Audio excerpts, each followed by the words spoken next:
बच्चों, आज का विषय है काल।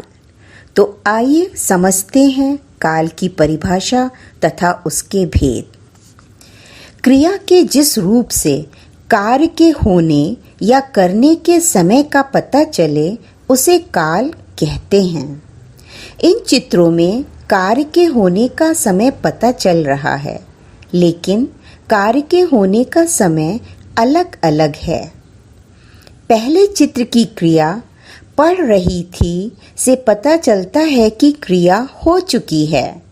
दूसरे चित्र की क्रिया नाच रही है से पता चलता है कि क्रिया अभी हो रही है। तीसरे चित्र की क्रिया लिखेगा से पता चलता है कि क्रिया आने वाले समय में होगी। काल से हमें क्रिया के होने के समय के बारे में जानकारी मिलती है। काल के भेद। काल के 3 भेद होते हैं: भूतकाल, वर्तमान काल, भविष्यत काल। भूतकाल क्रिया का वह रूप जिससे कार्य का बीते हुए समय में पूरा होने का पता चले उसे भूतकाल कहते हैं। जैसे हम बाजार गए थे। इस उदाहरण में गए थे क्रिया से कार्य की समाप्ति का बोध हो रहा है।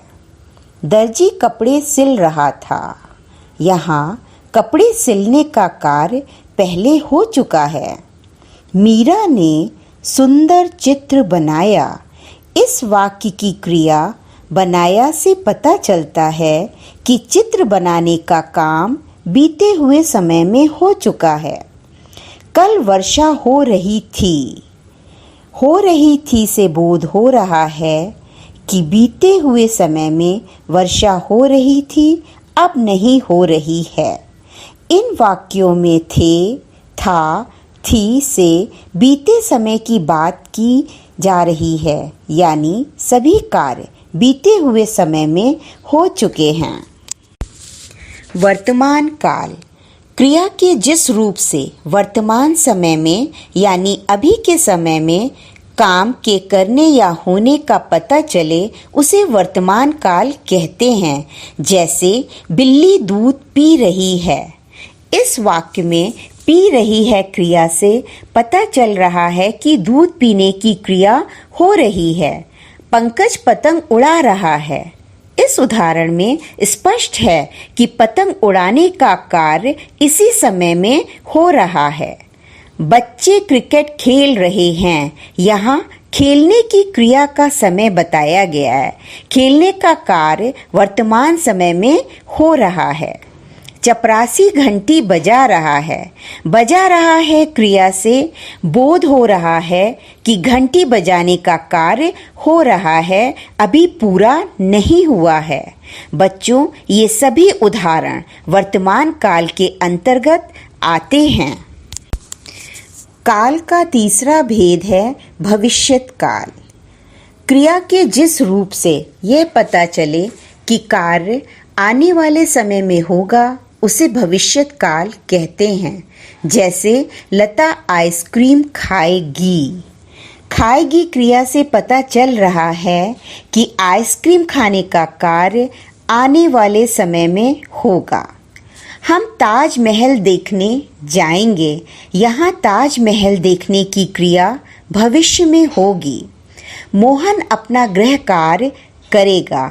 इस उदाहरण में आने वाले समय में काम के होने का पता चल रहा है। रुचिका गाना गाएगी। गाएगी क्रिया से भविष्यत काल का बोध हो रहा है, अर्थात गाने का कार्य आने वाले समय में होगा। बच्चों, भविष्य काल की पहचान वाक्य के अंत में आए गा गे गी से होती है। अब हम अभ्यास कार्य करेंगे। निम्नलिखित वाक्यों में क्रिया के काल लिखिए। चिड़िया दाना चुग रही है। रही है क्रिया से वर्तमान समय में काम के होने का पता चल रहा है, इसलिए यह वर्तमान काल है। माली पौधों में पानी देगा। देगा क्रिया शब्द से कार्य का भविष्य में होना पता चल रहा है। यह भविष्य काल है। अध्यापक ने प्रश्न समझाया क्रिया से कार्य के समाप्त होने का बोध हो रहा है, इसलिए यह भूतकाल है। राघव ने एक गीत सुनाया। यहाँ गीत सुनाने का कार्य हो चुका है, अर्थात यह भूतकाल है। मैं कल विद्यालय जाऊंगा। यहाँ आने वाले समय में विद्यालय जाने की बात हो रही है, यह भविष्य काल है। गुब्बारे वाला गुब्बारे बेच रहा है। इस वाक्य में बेचने की क्रिया वर्तमान समय में हो रही है, यह वर्तमान काल है। मैंने स्नान कर लिया है। यहाँ स्नान करने का कार्य पूरा हो चुका है, अर्थात यह भूतकाल है। आकाश में तारे चमक रहे हैं, यह वर्तमान काल है, क्योंकि इस वाक्य में क्रिया वर्तमान समय में हो रही है।